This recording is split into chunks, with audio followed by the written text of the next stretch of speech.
La espada de Damocles. Conduce Pablo Veloso.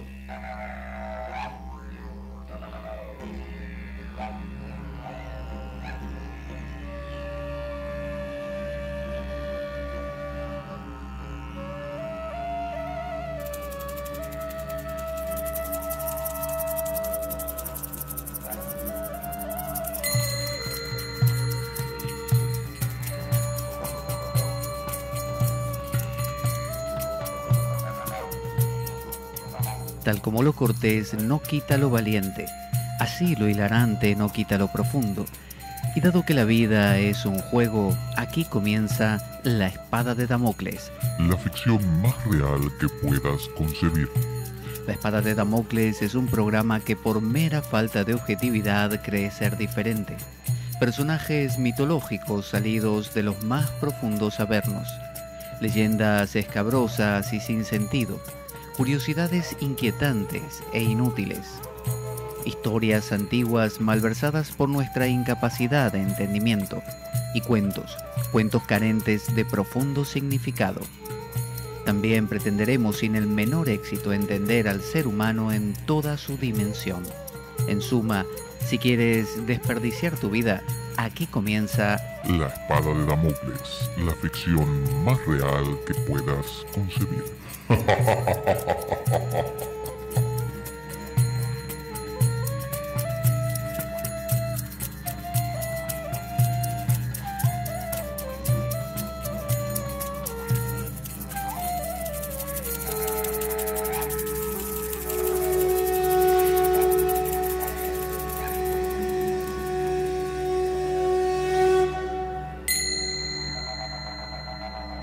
La Espada de Damocles.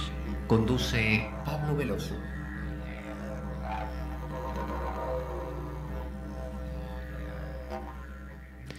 Buenas para todos. Aquí estamos en La Espada de Damocles. Quien les habla, Pablo Veloso, para continuar en este caso con la saga de Etty Hillesum. Etty Hillesum era una holandesa judía enmarcada dentro de la Segunda Guerra Mundial, el nazismo, alguien que tuvo la oportunidad, debido a su condición especial, de no ser deportada a un lugar tan terrible como Auschwitz, pero que finalmente decidió que por un concepto de destino común, por esta idea de que no puedo salvarme yo solo, o no puedo ser feliz mientras el de al lado sufre, o por qué sería conveniente que yo sea feliz y el otro no. Entonces, rompiendo un poco o digamos demoliendo esas paredes que separan las realidades individuales,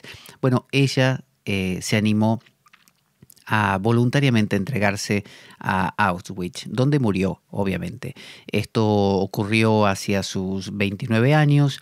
Ella escribió unos diarios llamados los famosos diarios de Etty Hillesum. Yo tengo aquí un libro que es una de las tantas versiones de estos diarios y que ella fue poniendo por escrito y nos han quedado como un legado, pero que también se le han sumado unas cartas que escribió en los últimos momentos y que arrojó por, digamos, la ventanilla de o por la parte de atrás de un camión en que la llevaban a Auschwitz.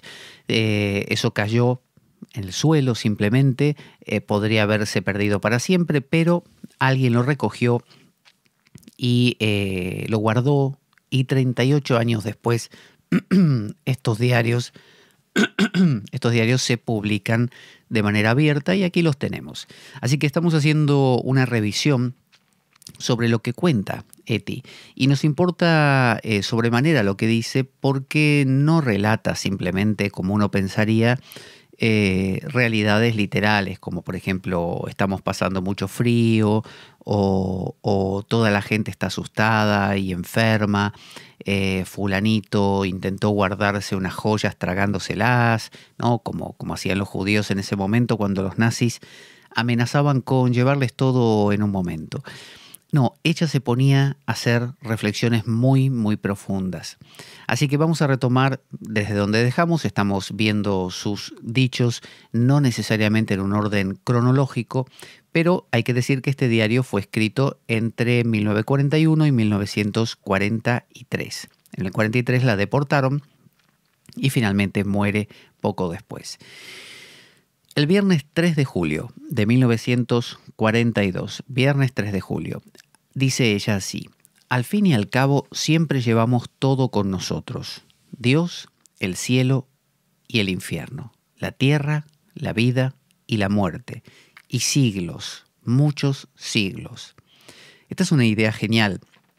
Es una idea que, por ejemplo, gente como Jung perfiló en su idea del inconsciente, en su postulado del inconsciente colectivo. El hecho de ver que las cosas no ocurren una sola vez, sino que el ser humano tiende, podríamos decir, a repetir moldes. Es decir, hay un patrón de funcionamiento humano que es el patrón de ser un héroe. Hay otro patrón que es el patrón de ser una madre para con los hijos, una buena madre. Luego hay otro patrón que es el de ser un loco, ¿no? Y los vemos repetidos en la historia. Hay el patrón del líder del mundo, del emperador, repetido en el jefe, en el marqués, en el lo que sea, ¿no? Lo vemos repetirse. Es como si hubieran moldes a los cuales nos vamos acomodando. Y esto tiene una ventaja, porque si vemos que algo se repite, podemos casi intuir cómo va a ser la siguiente vez en base a las veces pasadas. Es decir, podemos, estudiando el pasado, casi anticipar más o menos el formato que tendrá en la siguiente vez. Podemos empezar a colegir, ¿no?, en base a lo que ha sucedido, algo que podría llegar a pasarnos. Y de esa manera tomar recaudos y poder vivirlo con más plenitud. Por eso dice ella: al fin y al cabo siempre llevamos todo con nosotros: Dios, el cielo y el infierno.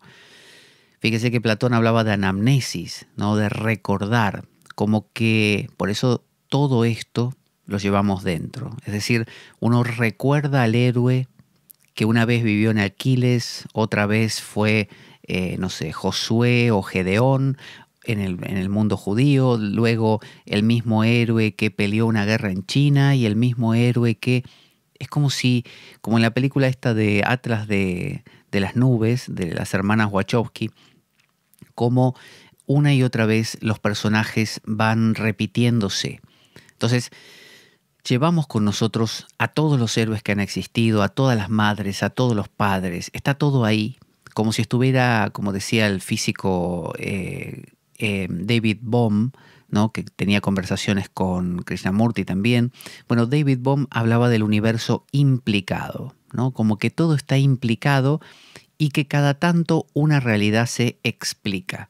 De vez en cuando una realidad se hace explicada, sale, se manifiesta.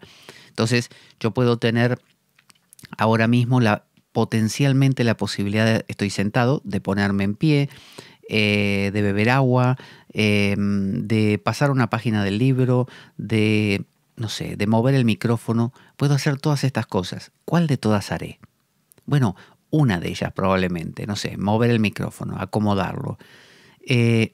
Ahí lo que estaré haciendo es explicar, es decir, sacar una de las tantas posibilidades potenciales de las que están implicadas, pero no quiere decir que por eso las demás dejen de estar ahí, están ahí.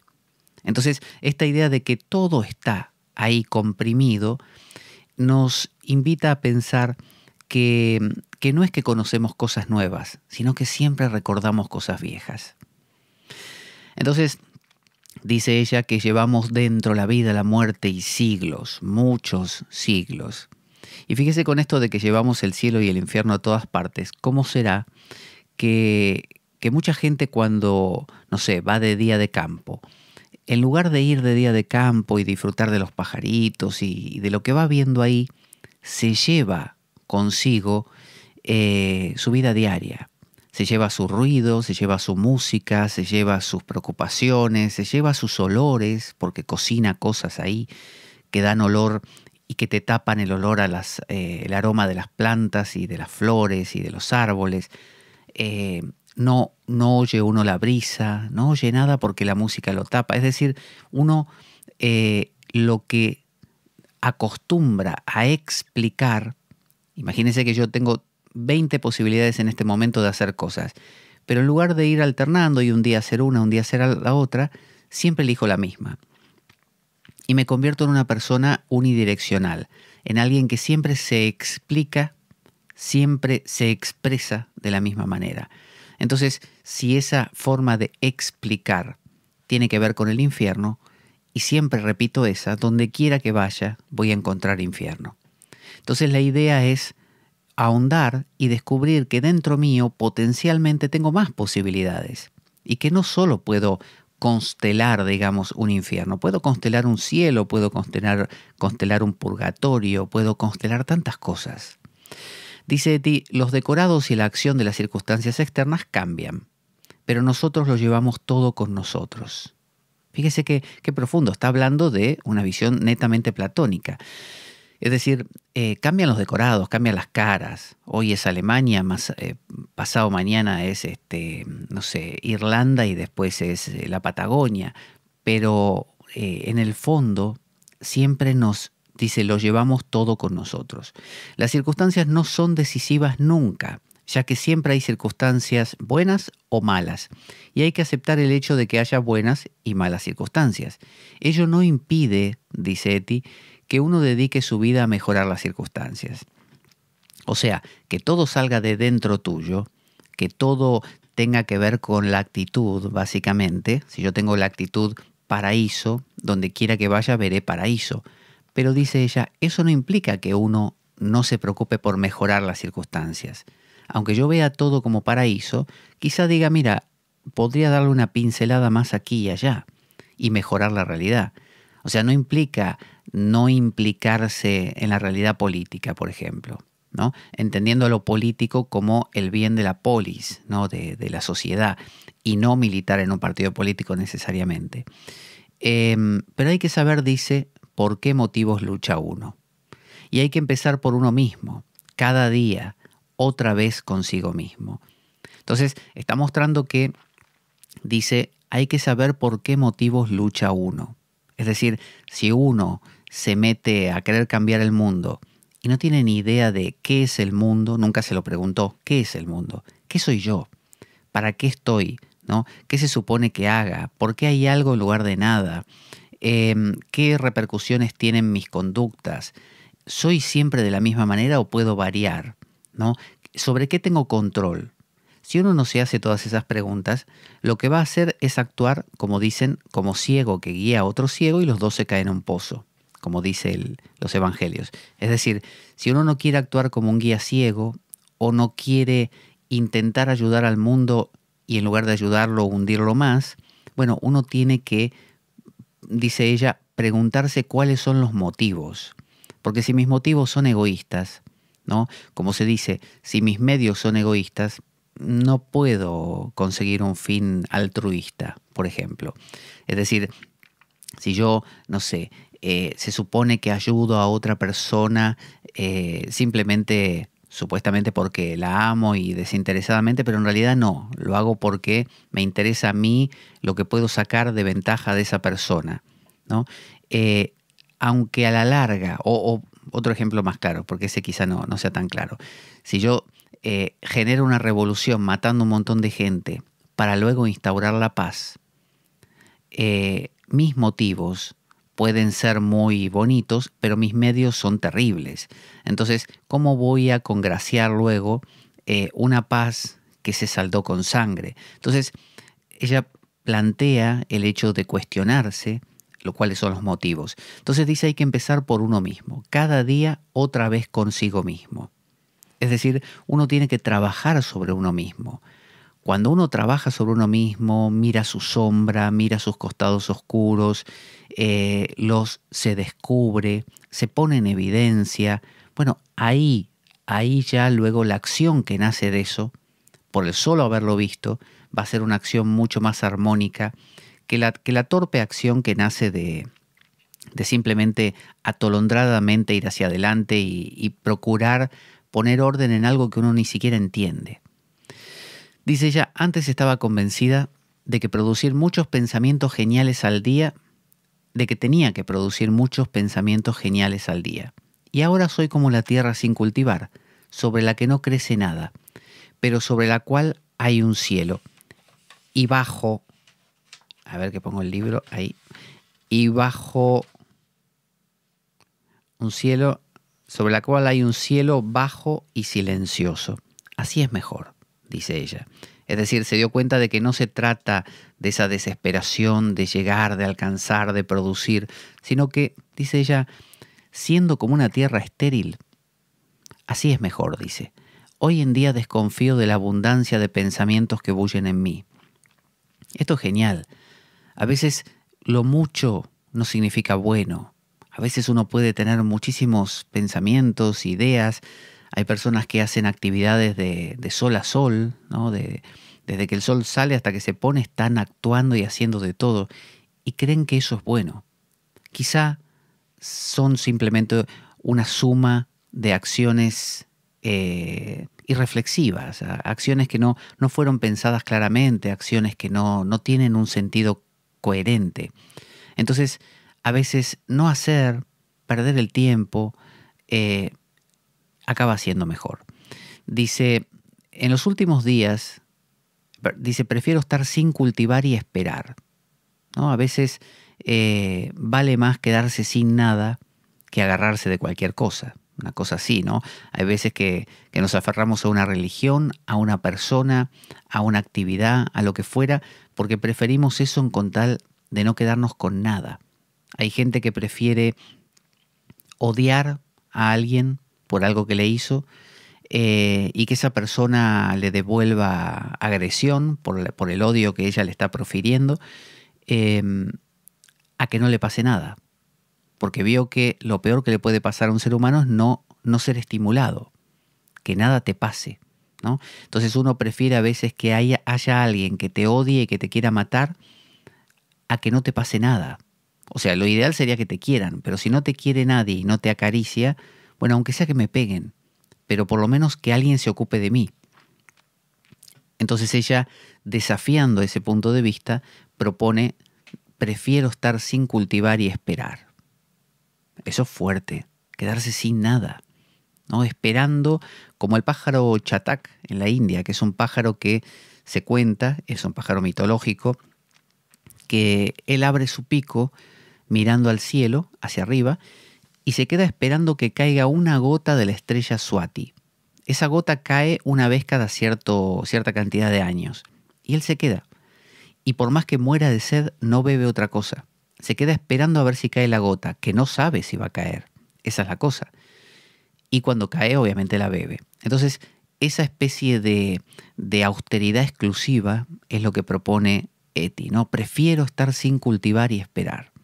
En los últimos días han ocurrido muchísimas cosas en mí. Y ahora por fin algo ha cristalizado, dice. He mirado fijamente nuestra perdición. Nuestra probable, miserable perdición, como judíos habla, ¿no? Ya que se anuncia en muchos detalles insignificantes de la vida cotidiana.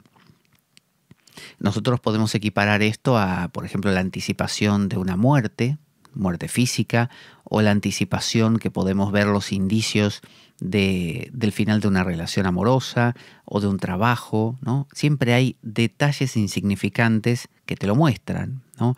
Jesús decía en los evangelios, ¿acaso cuando miráis ahí las nubes o sentís el viento no sabéis que va a venir una tormenta o cosas por el estilo? Bueno, se pueden leer esos indicios, eso decía Jesús. Dice, esta posibilidad ha logrado refugiarse en un sitio entre mis sentimientos sobre la vida, sin que estos pierdan por ello fuerza. No estoy amargada y no me rebelo, ¿no? Es como saber coexistir, está hablando de eso, saber coexistir con la sensación de muerte. O sea, está diciendo, sé que en poco se me acaba todo, pero eso no va en desmedro de disfrutar de las cosas cotidianas, es lo que está diciendo. Dice, esta posibilidad ha logrado refugiarse en un sitio entre mis sentimientos sobre la vida, sin que estos pierdan fuerza por ello. Normalmente nos devastaría. Tampoco estoy ya desanimada ni estoy resignada en absoluto. O sea, va descartando todas esas opciones que uno diría, bueno, entonces te resignaste. Tampoco mi evolución continúa sin trabas día a día, incluso teniendo en cuenta la posibilidad de nuestra destrucción. O sea, no importa si viví 5 minutos más. Se cuenta que, esto no sé si es real, pero se cuenta que Sócrates estaba a punto de beber la cicuta ya, y uno de sus visitantes, discípulos de él, le contó algo que había sucedido, y Sócrates se mostró muy interesado y le dijo, cuéntame, que quiero aprender algo nuevo, que me quedan todavía como 5 minutos más, cuéntamelo. Uno pensaría, ¿para qué Sócrates se va a interesar en aprender algo nuevo o saber una noticia de lo que hizo fulano si va a morir? O sea, ¿quién se interesaría en aprender a entender el teorema de Pitágoras 5 minutos antes de su muerte? Bueno, Sócrates o Eti Gilesum. Es decir, pregunto, como bien decía Eti en el programa anterior, ¿qué diferencia hay entre aprender el teorema de Pitágoras y morir en 5 minutos y aprender el teorema de Pitágoras y morir en 20? La respuesta es ninguna, porque igual vas a morir. Y cuando mueras te va a parecer que es demasiado pronto. Siempre la muerte parece demasiado pronto. Siempre parece que hay más cosas que hacer. Y eso puede levantar la sospecha y demostrarnos que en realidad no se trata de que haya más cosas por hacer. Se trata de que siempre intentamos no morir. Entonces, dice, no quiero coquetear con palabras que al fin y al cabo solo evocan malentendidos. He saldado cuentas con la vida, dice Eti. A mí ya no me puede pasar nada, ya que al fin y al cabo no se trata de mi persona y no tiene importancia si sucumbo yo u otra persona, sino que se trata de la perdición en general. Acuérdese que ella lo ve como un destino común. A veces hablo de ello con otros, aunque ya no tenga mucho sentido, y aunque no sepa expresar muy claramente lo que quiero decir, pero eso tampoco tiene importancia. Cuando digo saldado las cuentas con la vida, quiero decir con esto, la posibilidad de la muerte la tengo totalmente presente. Entonces es eso, vivir con la idea de la muerte ahí a flor de piel, no mirarlo como algo ficticio, algo imposible, algo que algún día llegará. No, decía don Juan de Castaneda que uno debe vivir con la muerte como consejera. Y extendía el brazo y decía, uno debe tener la muerte a la distancia de un brazo. Entonces todos los días sabes que te vas a morir, sabes que te podés morir. Entonces se vive de esa manera, ¿no? El famoso memento mori. Dice, cuando digo saldado las cuentas con la vida, quiero decir con esto, la posibilidad de la muerte la tengo totalmente presente. Mi vida se ha ampliado de tal manera que miro la muerte, la perdición a los ojos y las acepto como una parte de la vida. Uno no debe sacrificar de antemano una parte de la vida a la muerte que uno teme y contra la que se rebela. Fíjese que dice de antemano. O sea, no tiene sentido dar todo por perdido cuando te dicen que tienes un cáncer terminal, por ejemplo. Al revés, se trata de que si me queda una semana, en esa semana puedo seguir aprendiendo, seguir disfrutando, viendo atardeceres u oliendo jazmines. O sea, ¿por qué no? ¿Qué diferencia habría entre que me quede una semana a que me queden 20 años? ¿Por qué no voy a oler un jazmín? ¿Por qué no voy a disfrutar de las cosas? Lo único que me lo impediría es el miedo. Y es lo que dice Eti, que si uno se rebela contra la muerte o la posibilidad del final, ahí es cuando uno se pierde la vida. Por eso dice, uno no debe sacrificar de antemano. La muerte llega cuando llega. Por eso decía Epicteto, lo decía Epicuro, que es el fundador de la filosofía epicúrea, que normalmente equivocadamente se la relaciona con el placer desmedido, orgiástico, pero no. Epicuro era muy medido en el placer y decía que un placer que luego te trae dolor no es conveniente. O sea, comerte 1 kilo de chocolate para que después te duele la barriga no es buena matemática. Entonces, solía decir Epicuro que si temías a la muerte antes de que llegue era una tontería. O sea, ¿quién se va a preocupar por la muerte antes de que te pase? Y que cuando te pasa, ya estás muerto. Así que ¿de qué te vas a preocupar si estás muerto? Entonces proponía eso, no temerle antes porque no llegó y que cuando llegue no te preocupes porque ya estás muerto. Entonces era muy simplista, obviamente, ese punto de vista. Pero bueno, no deja de ser anecdótico e interesante y viene a colación con esto de preocuparse. Uno se preocupa, pero mucho antes a veces, ¿no? Demasiado antes. Dice, la rebeldía y el miedo solo nos dejan un mísero y mutilado resto de vida, algo que apenas puede llamarse vida. ¿No? La rebeldía y el miedo. Me rebelo ante la gripe, me rebelo ante esta lluvia que está cayendo, me rebelo ante el pasar del tiempo. Qué estúpido. Rebelarse ante algo que no se puede cambiar es una estupidez, ¿no es cierto? Entonces, dice ella, rebelarse ante la muerte y tener miedo ante la muerte solo nos dejan un mísero y mutilado resto de vida, algo que apenas puede llamarse vida. Es como si alguien iniciara una relación amorosa y estuviera contando los días, ¿no? Pensando en que en cualquier momento se acaba y estuviera revelado sería, ¿no?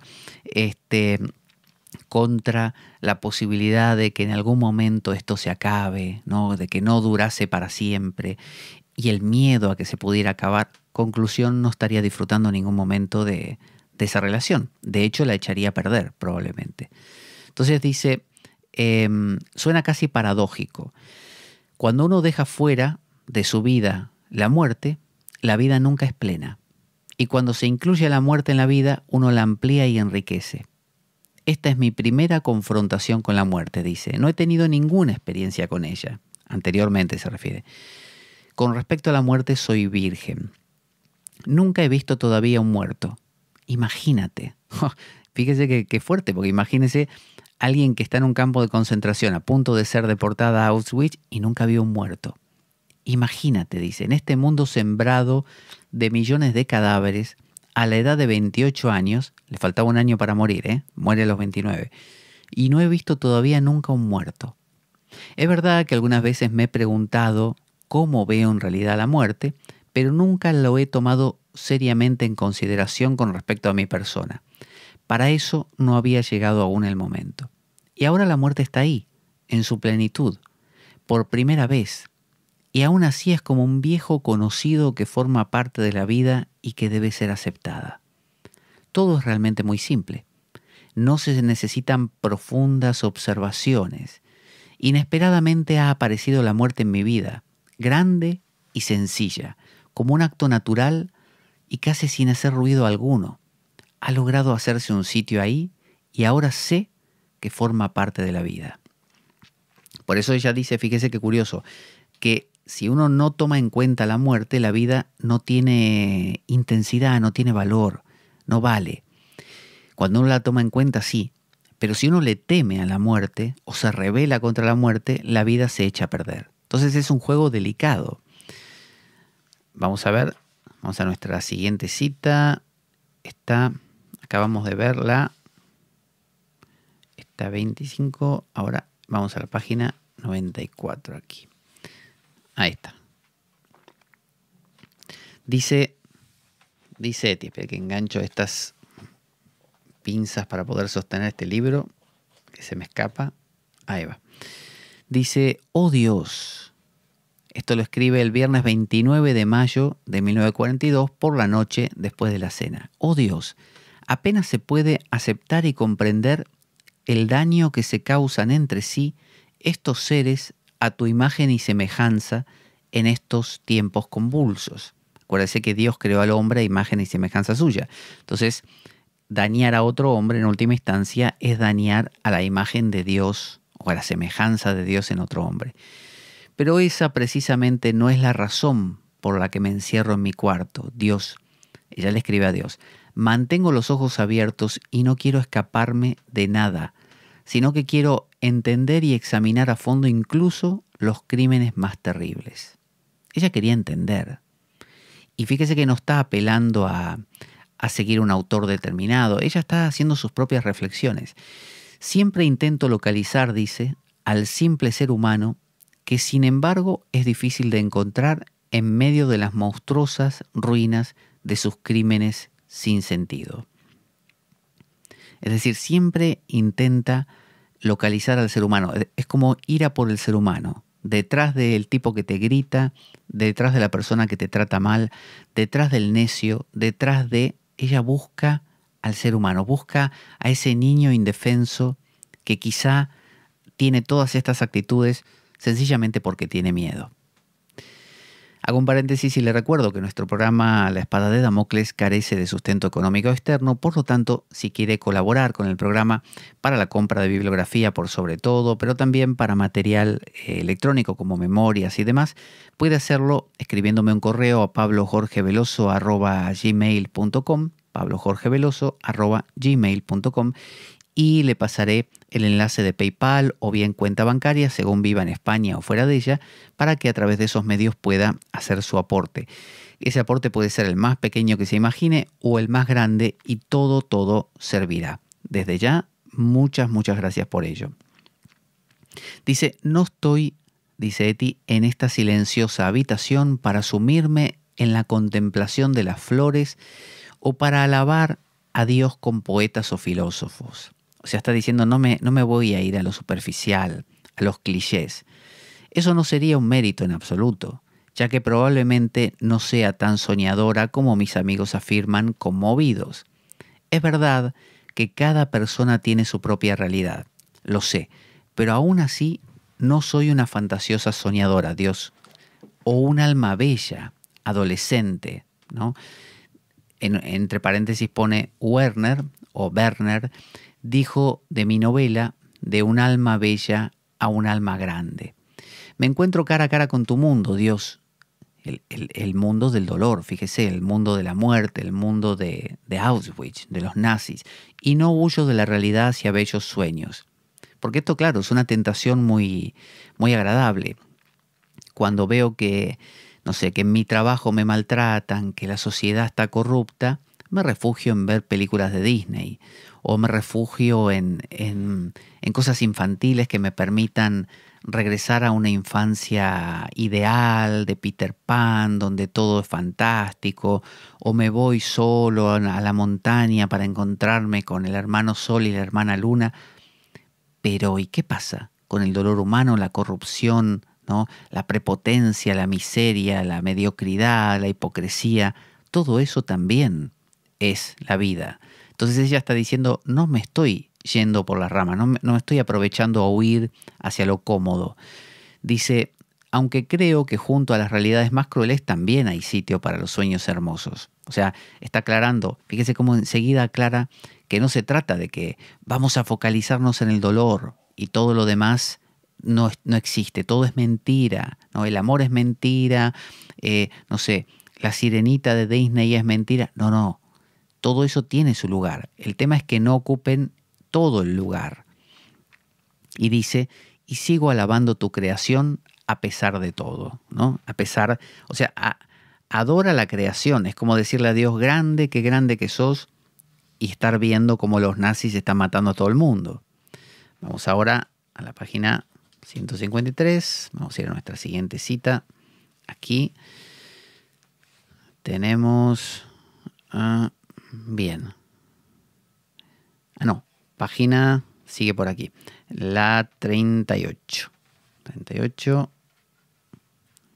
Es que voy de un lado para el otro. Ahí, 38. Aquí estamos. A ver.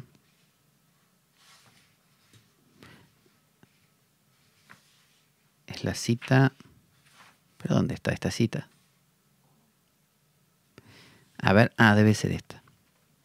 Pero no le puse número, así que es esta.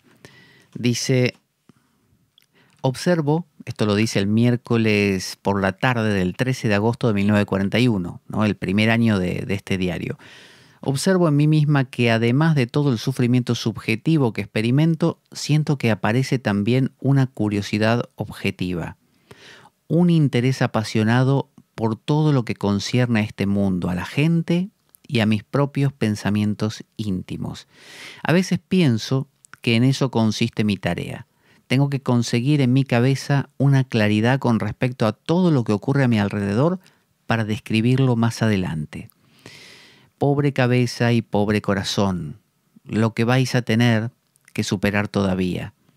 Rica cabeza y rico corazón, ya que también tenéis una vida agradable. Ya no lloro, pero en mi cabeza sí hay una terrible tensión, hay un infierno. Debería ser capaz de escribir muy bien para ponerlo sobre papel. En todo caso, he sabido salir de este caos y tengo la tarea de elevarme a un nivel más alto. Speer, o sea, Julius Speer, su pareja, lo llama construir el cielo con material noble. Vamos a ir a la siguiente. Ya vamos a la página 193, está bastante adelante la siguiente. Vamos a ir 193. Aquí. Es muy cortita esta. Dice, no hay ningún poeta en mí. Esto lo dice en 1943, o sea, en el último año. No hay ningún poeta en mí, tan solo una pequeña parte de Dios que podría convertirme en poeta. En un campo de trabajo debería haber un poeta que viviera la vida ahí dentro y que como poeta pudiera cantar sobre ello. Un poco como esta película de La vida es bella, donde el personaje vive casi como una vida de sueño, de juego, de poesía, ¿no? Más allá de que está llevado al extremo, a un extremo casi ridículo, ¿no? Por eso esa película por momentos es como que incomoda porque uno dice, ¿pero qué está haciendo? Lo van a matar. Pero se trata de agregar poesía donde aparentemente hay literalidad, porque la función de la poesía es crear. Poiesis, la raíz griega de poesía, quiere decir eso, creación. Entonces, crear significa que donde uno ve una mesa y nada más, se pueden crear muchas cosas. Esa mesa puede significarse y resignificarse infinitamente y representar muchas metáforas y alegorías y demás. Entonces, un poeta es alguien que la realidad que estás viviendo te la cuenta de 100 maneras distintas. Y encima las cuenta de una manera que son tan metafóricas y tan vagas que pueden entenderse por 10 personas de 10 maneras distintas. O sea que te abre unas puertas infinitas. Y esto no solamente es útil para un campo de concentración, que sí lo es, sino que es útil para cualquier ámbito de la vida. Uno puede cristalizar, osificar, endurecer, lo que sea. Una relación, un trabajo, la lectura de un libro, una teoría, una religión, cualquier cosa. El poeta es aquel que rompe esa estructura, la estructura de la técnica, y entra dentro de la creación, ¿no? Del arte, de crear, de la poiesis.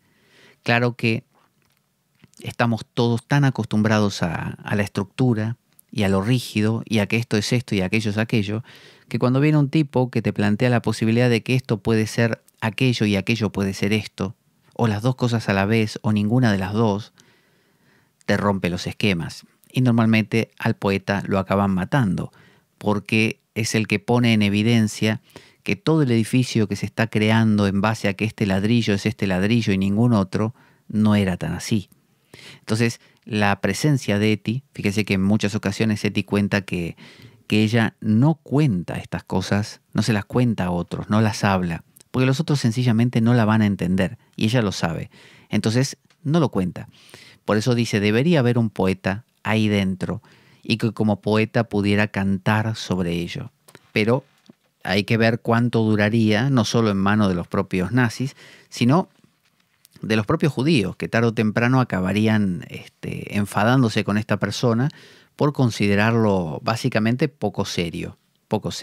Cosa triste, pero usted habrá tenido la experiencia que si va, no sé, a trabajar a una oficina y usted, en lugar de quedarse con los patrones normales y articulados por todos, abre algunas puertas a cosas diferentes, bueno, puede que no caigan bien, que de qué está hablando de qué nos está queriendo decir, si siempre se hizo así y siempre fue así y no hay dudas de cómo es. Dice el 7 de julio de 1942, un martes por la mañana a las 9:30, ¿no? para más detalle. Así se la puede imaginar toda la escena. Dice Mien, le aclaro en una cita a pie de página, dice Mien Kuiper daba clases de piano y organizaba conciertos en casa, dice ella. Mien acaba de llamar por teléfono para decir que han llamado a Misha para que lo examinen en Drenthe. Misha es el hermano de ella. El resultado aún no se conoce. Tu madre está fuera de sí, dijo ella, y tu padre lee mucho. Están contándole sobre su familia. Dice ella, ahora se convive con la fatalidad, o como lo quieran llamar. Hay que acostumbrarse al trato diario con ella. Todo es completamente distinto a lo que leíamos antes en los libros. Fíjese cómo es. Cuando usted lee la Biblia, lee el Corán, lee el Bhagavad Gita, estudia los textos sagrados, psicología, filosofía, todo muy bonito hasta que le toca vivirlo. Por eso se dice que, por ejemplo, Wittgenstein, el famoso filósofo austríaco, fue a... Sí, creo que era austríaco o alemán, una de las dos.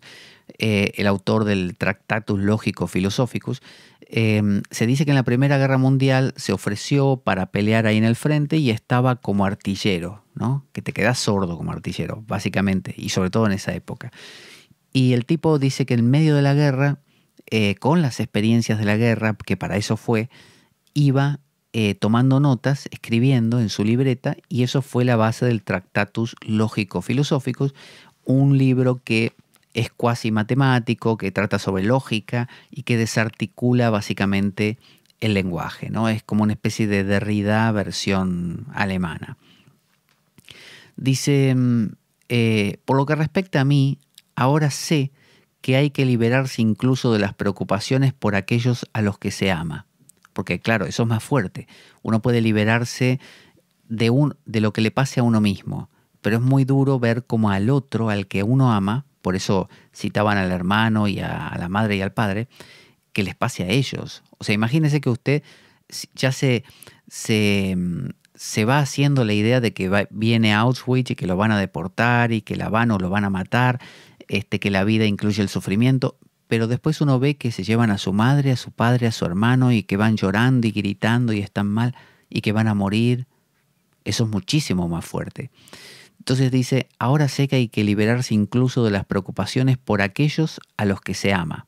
Un poco como cuando Jesús decía, el que ama a su padre y a su madre más que a mí no es digno de seguirme. O yo vengo a enfrentar al padre con el hijo y a la madre con la hija y así. Es decir, las proyecciones de sombra más fuertes las hacemos con nuestros seres queridos.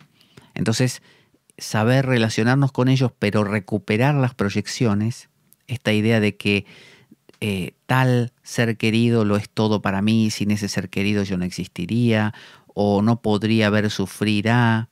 Son todas proyecciones que deben, en lo posible, recuperarse.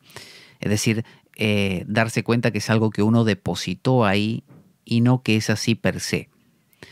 Dice ella, quiero decir que todo el amor, la confianza en Dios y las fuerzas que se posean y que últimamente ha crecido tan sorprendentemente en mí, hay que tenerlos preparados para cualquiera con quien nos encontremos casualmente por el camino y que nos necesite. Me he acostumbrado mucho a usted, dijo él ayer. Y Dios sabe lo mucho que yo me he acostumbrado a él. Se debe estar refiriendo a Julius Speer. Aún así tengo que soltarle, dice ella. Es decir, es reconocer, fíjese, reconocer, no es hacerse la película de que uno es el súper desapegado. No, reconocer, yo también estoy apegado a esta persona, pero aún así tengo que soltar. Tengo que sacar fuerzas y amor de mi amor por él para aquellos que lo necesitan. Mi amor y preocupación por él no deben afectarme tanto que me priven de mis fuerzas. Sería egocentrismo, dice ella. Y también el sufrimiento es egocentrismo porque da comodidad, por eso. Porque si yo deposito todo en una persona es como más fácil, lo tengo todo más controlado.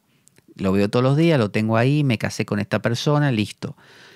Ahora, depositar mi amor hacia todos es fuerte porque ese todos, hoy está uno, mañana se va, el otro traiciona, el otro no le importó y así. También del sufrimiento se pueden sacar fuerzas. Y del amor que siento por él me puedo alimentar durante una vida entera y también alimentar a los demás. Hay que ser consecuente hasta el final. Es verdad que puedo decir, hasta ahora lo soporto todo. Pero cuando se me ocurra algo que no me... cuando ocurra algo o cuando me separen de él, o sea, con los nazis, no seré capaz de seguir viviendo. Incluso en ese caso hay que seguir viviendo. Fíjese, lo que está diciendo no es, si me separan de él, yo voy a estar igual perfectamente bien porque lo voy a entender. No, si me separan de él, no seré capaz de seguir viviendo. Y agrega, incluso en ese caso hay que seguir viviendo. O sea, aunque no pueda seguir viviendo, hay que seguir viviendo. Es como don Juan de Castaneda que decía que el guerrero vive a la sombra de él y sin embargo.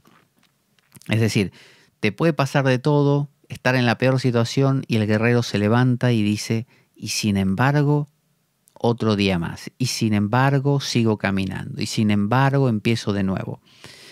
Hoy día, dice ella, solo hay dos posibilidades. O bien uno piensa sin ninguna consideración, solo en sí mismo y en su supervivencia, cosa que en un marco de campo de concentración y de esto de los judíos y Segunda Guerra Mundial, o en cualquier situación extrema, todo el mundo, como cuando se hunde el Titanic, difícilmente uno piensa en el otro. Todos piensan en sí mismos y en salvarse. O bien piensa, dice, sin ninguna consideración, solo en sí mismo y en su supervivencia, o bien tiene que renunciar a todos sus deseos personales y entregarse al destino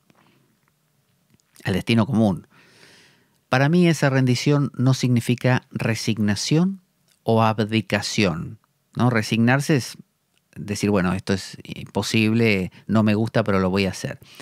Y abdicación significa abandonarse.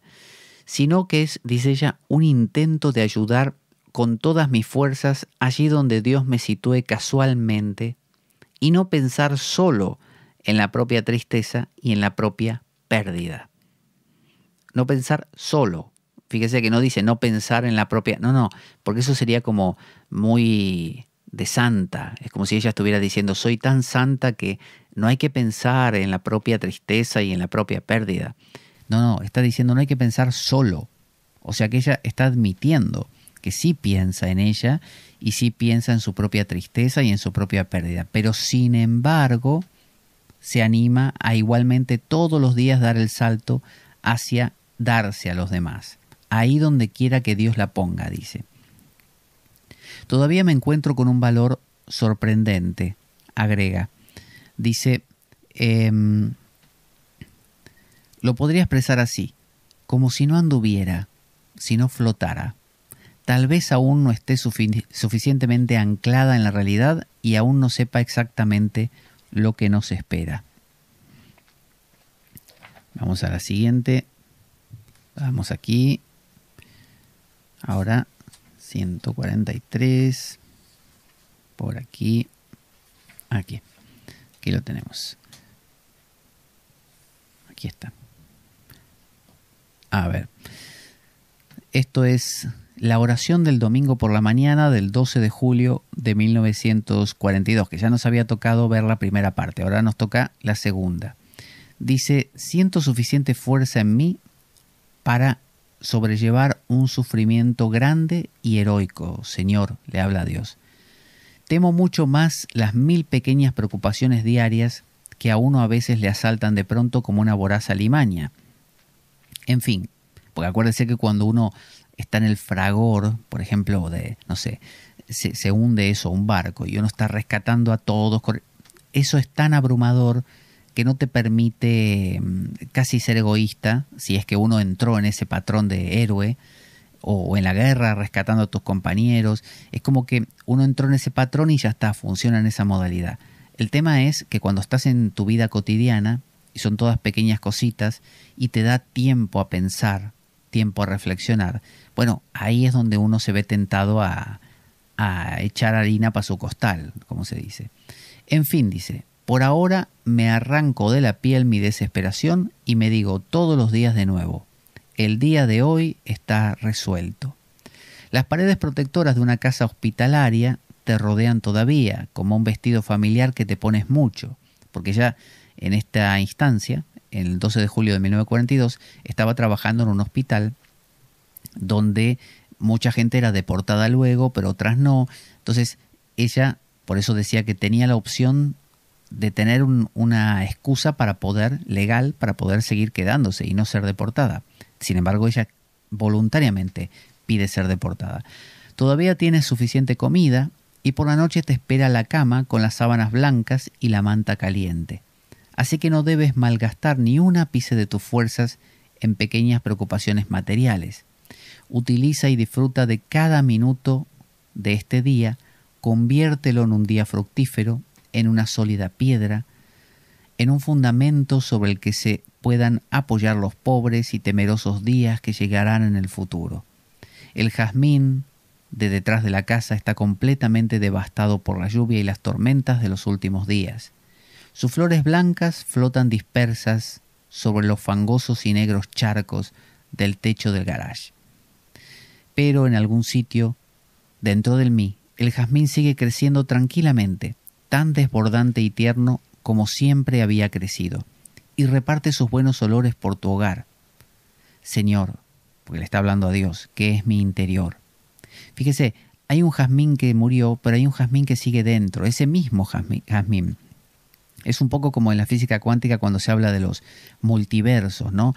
Eso que hablábamos de la posibilidad infinita de explicar una realidad determinada. Es decir, existen muchos jazmines, el que no nació, el que ya nació, el que floreció, el que murió, el que está naciendo, el que todavía está vivo. Es decir, uno elige qué mundo constelar. Ella elige ver que ese jazmín sigue vivo dentro. Ya ves, le dice a Dios, te cuido bien. La idea de ella es cuidar a Dios, la idea de ella es ayudar a Dios, no pedirle ayuda a Dios, sino ayudarlo. Entendiendo que, ya dijimos, nosotros, los seres humanos, somos el campo de batalla donde se desarrolla este gran enfrentamiento entre el bien y el mal, lo moral y lo inmoral, Dios y el diablo, ¿no? Todo ese campo de batalla ocurre dentro nuestro. Entonces ella apuntala a la imago Dei, a la imagen de Dios, bonita, el bien, pero que incluye trazas de sufrimiento. O sea que ella incluye sabiamente cosas de la sombra, porque sabe que si no las incluye va a haber lo que se llama una enantiodromía, va a venir ese mal a invadirla. No solo te traigo mis lágrimas y mis temerosas inquietudes, dice, también te traigo, en esta mañana gris de domingo tormentoso, un jazmín aromático. Te traeré todas las noches, te traeré todas las flores que encuentre por mi camino, que son realmente muchas. Estarás lo mejor posible conmigo. Por nombrar un ejemplo cualquiera, si estuviera encerrada en una pequeña celda y pasara una nube a lo largo de la ventanita enrejada, entonces te la llevaría, Señor, al menos mientras tuviera fuerzas para ello. No puedo garantizar nada, pero tengo las mejores intenciones, como puedes ver. Y ahora me voy a entregar a este día. Hoy estaré con mucha gente, y los muchos terribles rumores y amenazas me acosarán como ocurre con una fortaleza inexpugnable, asediada por soldados enemigos. Ya vemos que estas reflexiones, estos pensamientos de Eti son siempre así, profundos, y nos invitan a cuestionarnos muchas cosas, porque sobre todo vienen de alguien que estuvo en una situación extrema, no en nuestra comodidad, que uno podría decir, bueno, sí, pero ella porque tenía todo seguro. Acá no, ella al revés, no tenía nada, ¿no? Otro alegará lo contrario y echará mano de justo de su situación para decir, claro, ella como ya estaba jugada, pero en realidad tampoco estaba jugada. Ella tenía la seguridad de este hospital donde podía quedarse, no digo indefinidamente porque no lo sabría ella, pero podría quedarse por mucho tiempo sin que los nazis la quisieran deportar. Y quizá acababa la guerra y ella quedaba sin ser deportada. Pero sin embargo, vivía con esta intensidad, no se refugiaba en otras cosas, no pretendía que nada pasaba, así que nos habla de un compromiso muy grande. Vemos hasta aquí hoy, en la siguiente continuaremos con Eti o con alguna de las otras sagas que tenemos en funcionamiento, en marcha. Les recuerdo que está mi libro, Sadhana al Camino Interior, en Amazon, en los mercados de todo el mundo. Está en formato digital, está en formato papel, se puede encargar en los dos. También les recuerdo de los cursos y talleres que doy regularmente. En el caso de los cursos y el reordenamiento vital, que es cuando tenemos conversaciones con alguna persona a través de Skype, siempre es a través de Skype. Reordenamiento vital es para trabajar temas interiores, personales, individualmente. De mi parte no es dando consejos, sino haciendo preguntas y ayudando a echar luz a través de esas preguntas. Y en el caso de los cursos tienen que ver con astrología, con tarot y con distintos temas que son afines al programa. De hecho, se puede solicitar algún tema de los que tratamos en los programas para profundizarlo.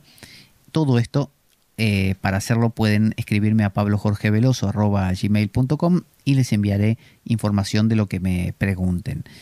En cuanto a los talleres presenciales y charlas y demás, se trata simplemente, básicamente, de organizar en donde cada uno vive, organiza el sitio, la convocatoria, y luego me dice, mira, esta sería la propuesta, este sería el proyecto, y como ha ocurrido ya en muchas ocasiones y sigue ocurriendo, simplemente me acerco hasta la localidad y lo hacemos. Así hemos hecho en México, estamos haciendo en Canarias, también en Madrid y aquí mismo en Oviedo, que como ven siempre ahí en Dharma hacemos una vez por mes. Y empezaremos en breve con talleres. En algunas ocasiones estos talleres que doy son, por así decir, privados, porque son para algún grupo que me lo pide en particular, por eso a veces no se puede publicar, y en otras ocasiones sí. Vamos a poner nuestra cortina de despedida. Ahí va. Así nos despedimos y nos encontramos en la siguiente ocasión. Soy Pablo Veloso, esto es La Espada de Damocles y nos encontramos la próxima vez. Buena vida para todos, buena semana y... Avanti Damocleanos.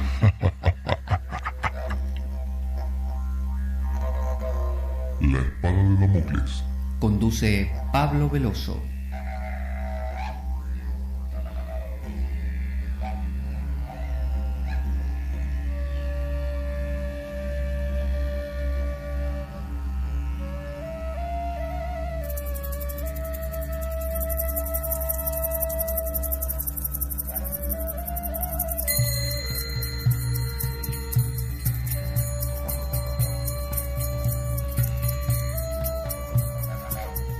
Y dado que la vida es un macabro juego, concebido por una mente perversa, únete a nosotros en nuestro próximo programa, cuando escuches las siguientes palabras. La Espada de Damocles, la ficción más real que puedas concebir. Buena vida para todos, buena semana y... Avanti Damocleanos.